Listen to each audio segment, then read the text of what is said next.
Play's got us.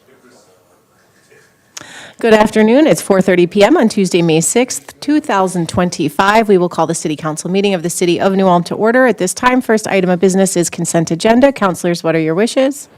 I move approval. Second. Thank you. Motion and a second. Any further discussion? Those in favor signal by saying aye. Aye. That motion does carry. Item 2.1, under licenses and permits, is a raffles gambling permit for the Sertoma Club of New Ulm. I'll offer the motion to approve the issuance of lawful gambling permit for Sertoma Club of New Ulm to conduct raffles gambling at the Brown County Fairgrounds, 12th North and Washington Street on Tuesday, August 12th, 2025. Second. Thank you. We do have a motion and a second. Any further discussion? Those in favor signal by saying aye. Aye. That motion does carry. Item 2.2 is a raffles gambling permit for New Ulm Girls Fast Pitch Association. I'll make a motion to approve the issuance of a lawful gambling permit for the New Ulm Girls Fast Pitch Softball Association to conduct raffles gambling at Jefferson Elementary School, 318 South Payne Street on Saturday, June 14th, 2025. Second. You have a motion and a second. Any further discussion? Those in favor signal by saying aye. Aye. Aye. That motion does carry also. Item 2.3 is a liquor permit for the New Ulm Chamber of Commerce. I'll motion to approve the issuance of a liquor permit to New Ulm Chamber of Commerce to serve alcohol during the business of the year celebration located at German Park on Thursday, June 12, 2025, subject to compliance with all city and state requirements. Second. Thank you. We have a motion and a second. Any further discussion? Those in favor signal by saying aye. Aye. That motion does carry. Item number 3.1 is a variance request for 13 and 15 Liberty Street. Mr. Nisley. Good evening, Council President, Councilors. John Isley, Planner with the City of New Ulm. I'm going to abbreviate the staff report as much as possible to shorten this up, if you don't mind. So the variance being requested here is to construct a twin home 20 feet from the front of the property line. The required setback in that zoning district is 30 feet. The property is located in the R3 medium-density residential district, where a lot of our twin homes are located in the city of New Ulm.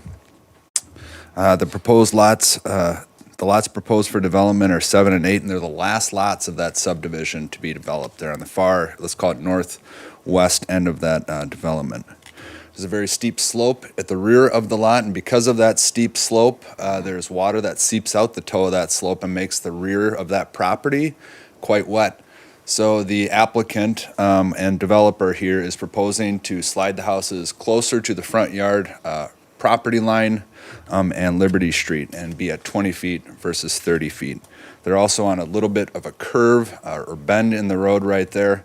So when you actually look at it in an aerial photo or from the site, they do line up fairly well with the houses immediately to the south. The proposed homes would match the other homes in that subdivision. There are private covenants in the subdivision enforced by those folks to make the homes look the same. There was a number of residents in that subdivision that showed up to the Planning Commission meeting to discuss this item, mainly because of the wetness at the toe of that slope. But it was, I guess the conclusion of that was the concern about water in that area was largely coming from other development in the area and how that should be managed versus these two specific lots. So with that being said, the Planning Commission did recommend approval of the variance, and their reasoning is found in the findings of fact attached here in the staff report. They did recommend two conditions. One, that the applicant's development of these lots shall not cause water to flow from these lots onto other neighboring lots.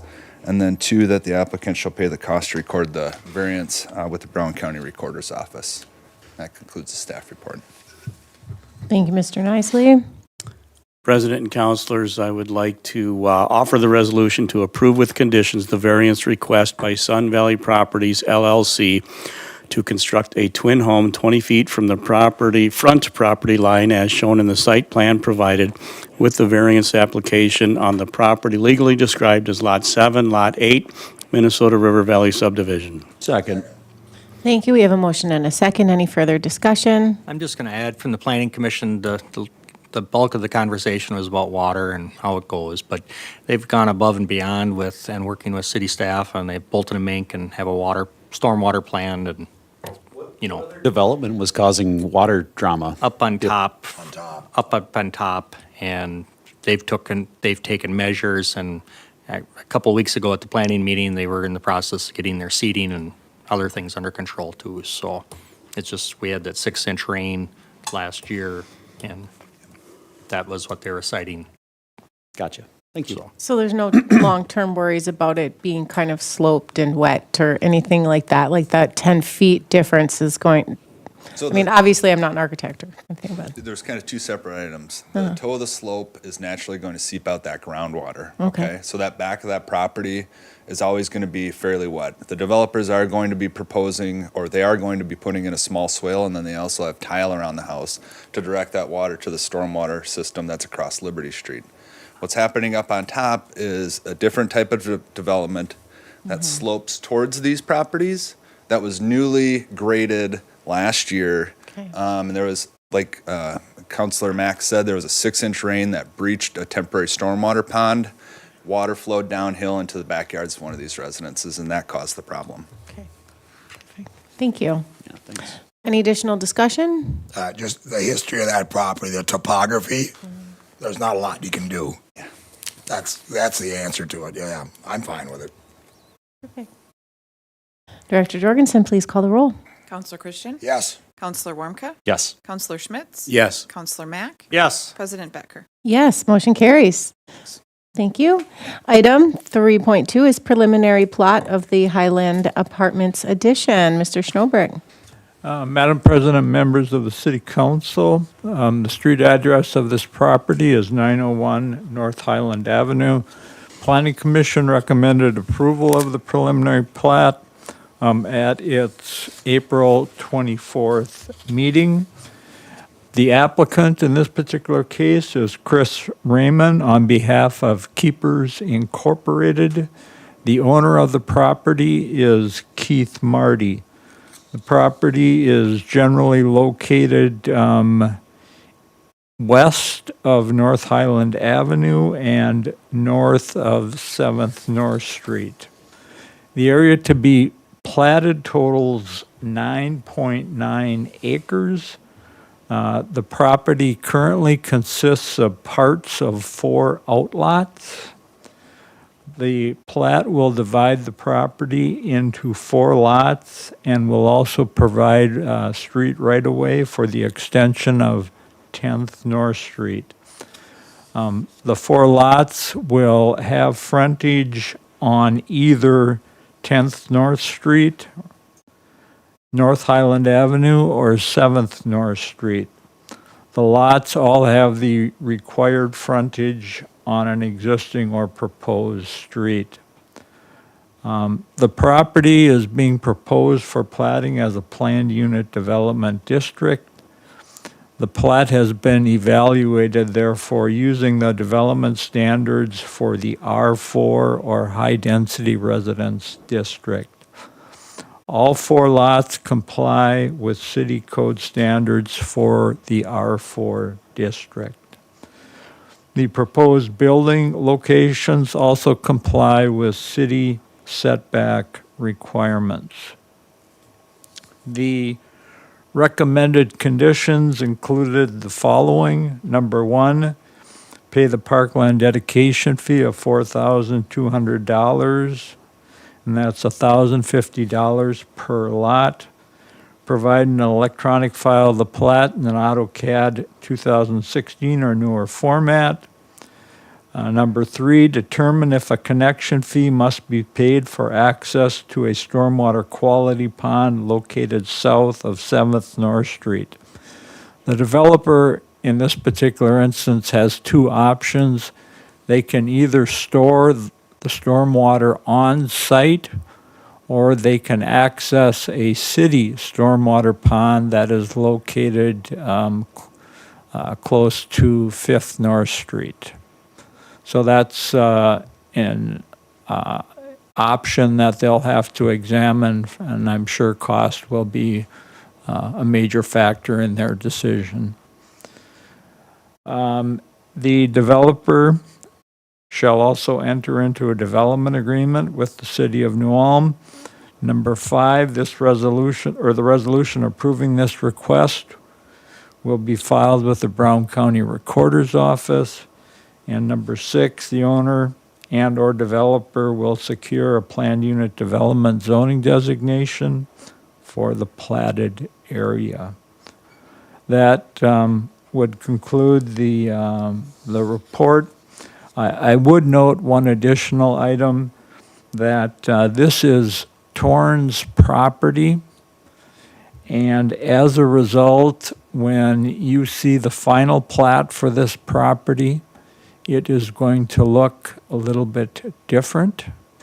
It will be expanded to include all of the property that Mr. Marty owns, and that's just a requirement of that process. So just want to forewarn you that it'll look a little bit different. That would conclude the report. One question, I don't want to put the city engineer on the spot, but determining that connection fee, do we have any kind of guesstimate? So the connection fees were established back in 2007 with the original EDA housing subdivision. So those are established and recorded, and they were approved by the city council at that time. So those fees are established, and they're based on acreage that drained to that pond. So Well, that part I got, determine, that's us or them, or that's what I'm getting at. we will determine that. All Should right. they connect to that portion of the system? If they construct their own system, there's no fees. So, All right, thank you. yep. President and councilors, 2 consecutive housing items, up very good for Ward 3, not only for Ward 3, but the entire community. So therefore, I would make a motion to approve with conditions the preliminary plat of Highland Apartments Edition located at 901 North Highland Avenue. Second. Thank you. We have a motion and a second. Any further discussion? Those in favor signal by saying aye. Aye. That motion does carry. Item 3.3 is preliminary plat of Sarah Hills, 4th edition.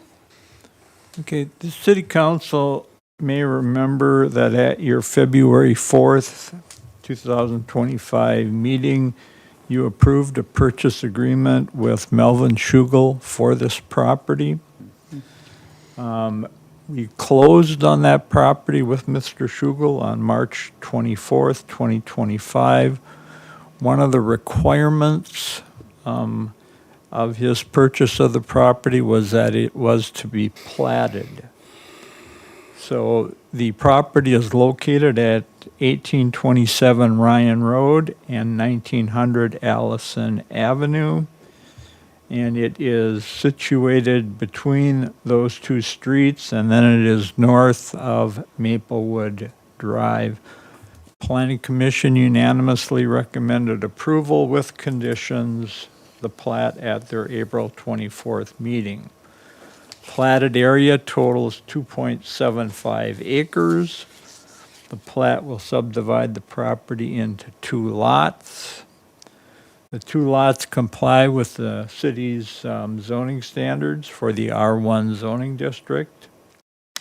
It has been the city's intent to establish 2 lots in this location with the platting of Sarah Hills First Edition, which occurred back in April of 2005. There were 4 conditions, and they were to pay the platting fee of $260.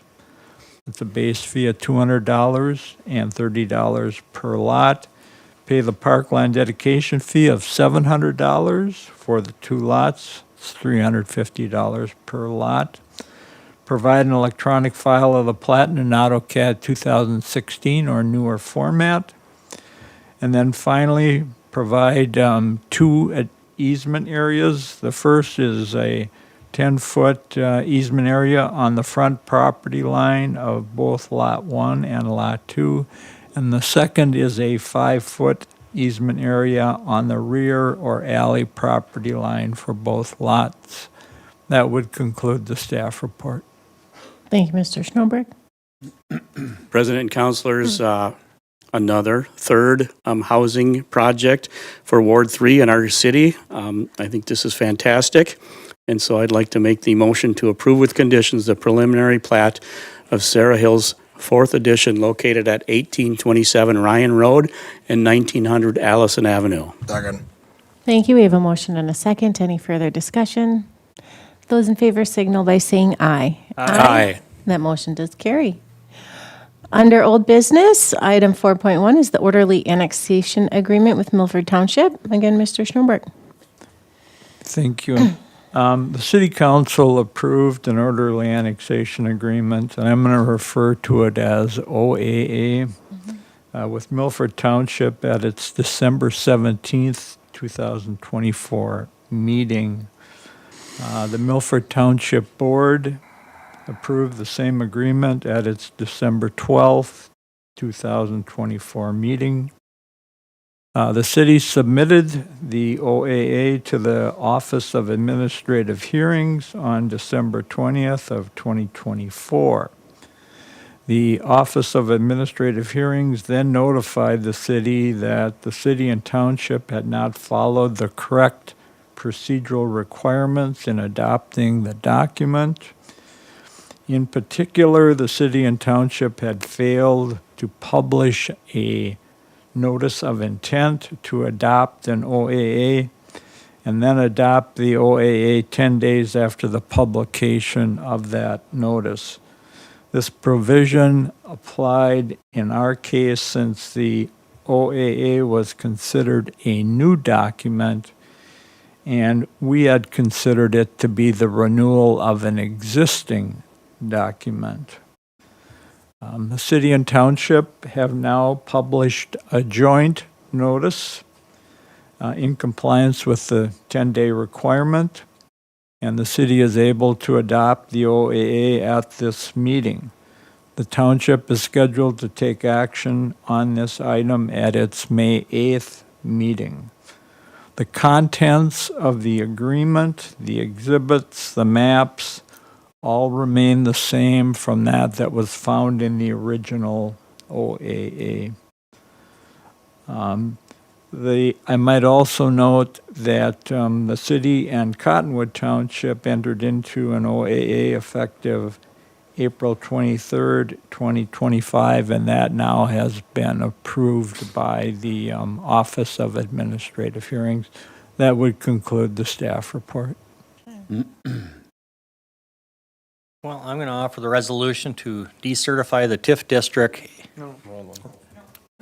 Excuse me, 4.1. I'll offer the resolution approving an orderly annexation agreement with Milford Township. Second.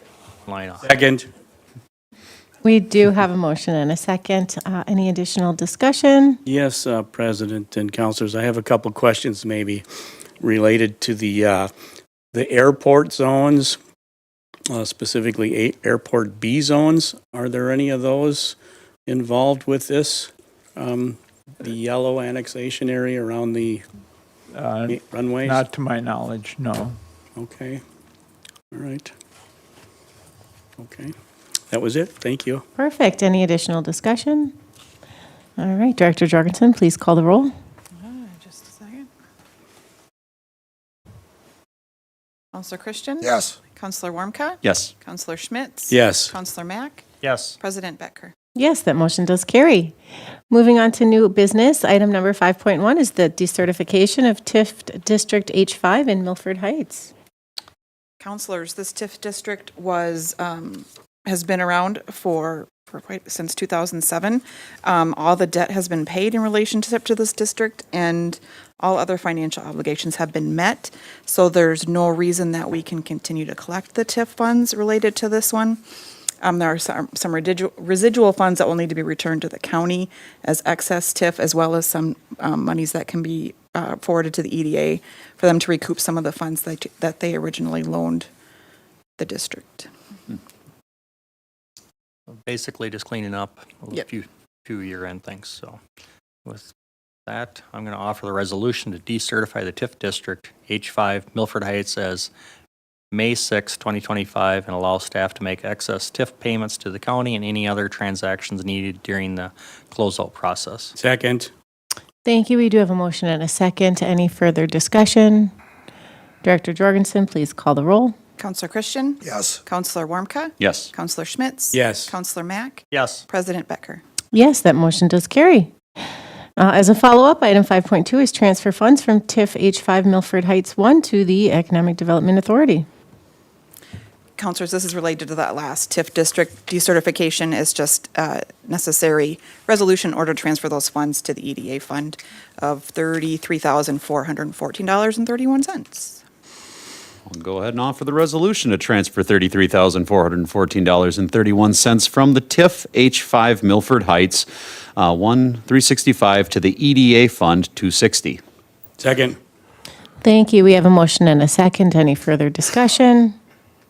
Director Jorgensen, please call the roll. Counselor Christian? Yes. Counselor Warmka? Yes. Counselor Schmitz?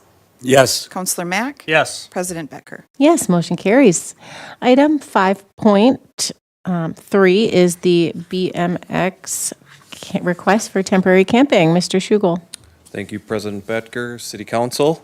This is a request from the River Valley BMX Association to offer temporary camping in South German Park during their state qualifying event.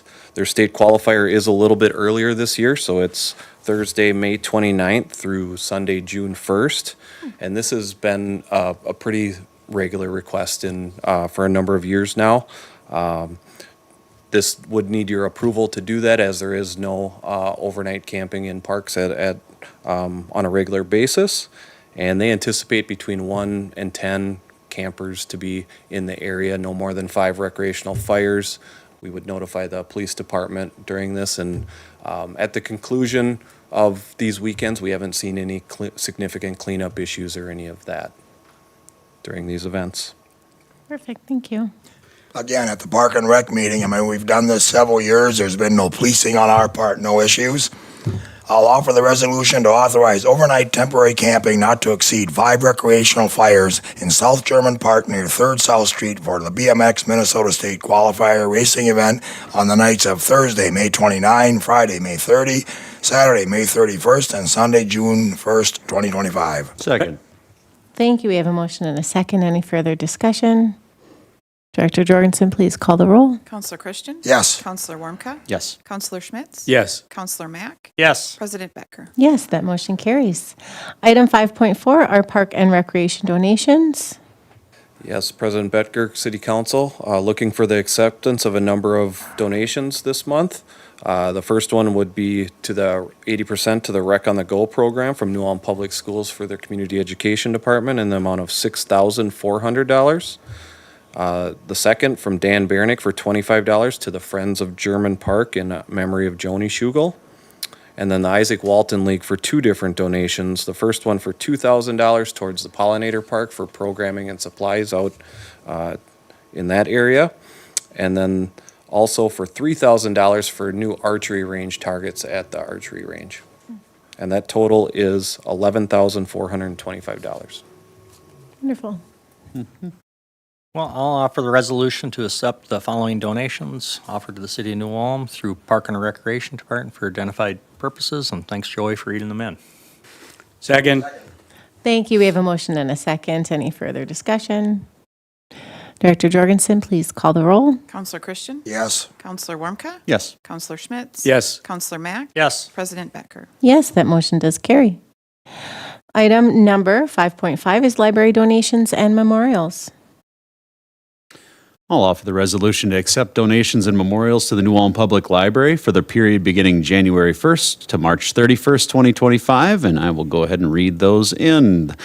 First one from the New Ulm Farm City Hub Club is $86 for children's books. Friends of the New Ulm Public Library, $200 cash donation for adult programs. Friends of the New Ulm Public Library, $200 cash for National Library Workers' Day. Friends of the New Ulm Public Library, $250 cash for children's programs for the Clifford's Birthday Giveaway books. Vicky Pizer for $25 for undesignated. Brian and Elaine Scholes in memory of Jim Kraft for $50. And Michael Vogel, $600 for a high 8 machine totaling $1,411. Second. Thank you. We have a motion and a second. Any further discussion? Director Jorgensen, please call the roll. Counselor Christian? Yes. Counselor Warmka? Yes. Counselor Schmitz? Yes. Counselor Mack? Yes. President Becker? Yes, that motion carries. Item 5.6 is a fire department donation. I'll offer the resolution to accept a donation of $750 from John and Rosalyn Fisher to the New Ulm Fire Department. Second. Thank you. We have a motion and a second. Any further discussion? Director Jorgensen, please call the roll. Counselor Christian? Yes. Counselor Warmka? Yes. Counselor Schmitz? Yes. Counselor Mack? Yes. President Becker? Yes, that motion carries. In Area 6, claims and estimates, our last item of business today is report of claims paid. I'll make a motion to accept the list of claims paid in the amount of $2,115, $734.11. Second. We have a motion and a second. Any further discussion? Those in favor signal by saying aye. Aye.